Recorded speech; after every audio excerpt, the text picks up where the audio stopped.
So I'm back, well, at least slowly trying to get back.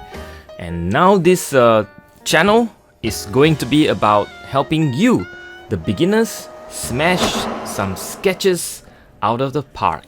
For this tutorial, we're gonna get back to basics. We're gonna do some impressions of a coffee mug. So I've been quite busy at work, and that's one of the reasons why I took a pause with my video. Now that I'm back, I'm going to try to make a video a week. Maybe if not, then at least 2 videos a month.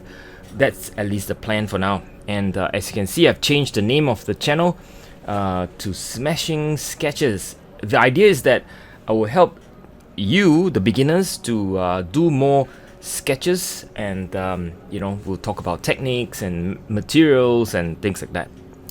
But today I just want to focus on one simple thing, and that is we're going to use the idea of contrast in creating a sketch like this. So what are the contrast ideas that I've used? Well, I put some blue to reflect the glass. And what's the opposite of blue? Orange, or dirty orange. In this case, it's light brown. I used queen gold, and I dropped a little bit more of a darker brown. It's burnt sienna and also queen burnt orange. So that's the contrast right there. The other idea of contrast is to think about using dark and light. So you could see that the blue is very light, but the brown has got a much darker tone in it. So you can play with values for contrast as well.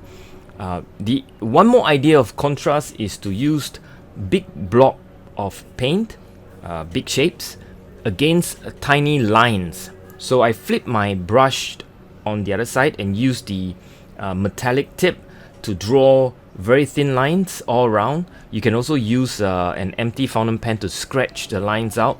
So you're playing with the contrast of lines which are thin versus big blobs shapes. And so that's again an idea of contrast. Another idea of contrast is to create soft versus hard edges. I intend to create a bit of shadows, colors at the bottom, reflecting the shadows I see that is coming down from the glass. I intend to use soft, diffuse sort of colors or mixture of a few colors to create the shadow effect. I also intend to soften the bottom edge so that it kind of melt into the shadow, and that's part of the contrast, playing with soft edges at the bottom versus hard edges on top of the glass. And as I was sketching this, probably about 10 minutes in all, from beginning drawing all the way to the end of a simple sketch here, I'm thinking, what other contrast can I use to create, to play with? Well, the idea here then is to play with maybe splattering. So if you think about painted shapes, which are shapes that you put on with your brush, you could then contrast it with the idea of splatter, which is organic, and it's not something that you do with your hand, but it's more a bit random. So I hope you enjoyed today's simple sketch that gets me back into the video making. And welcome to my channel if you have not seen my videos before, but if you have been following me for a while, I guess it's hello again after a 3.5 months of break from my video making. I hope you enjoyed this simple smash of a sketch, and do stay tuned for more videos in weeks to come. Bye for now.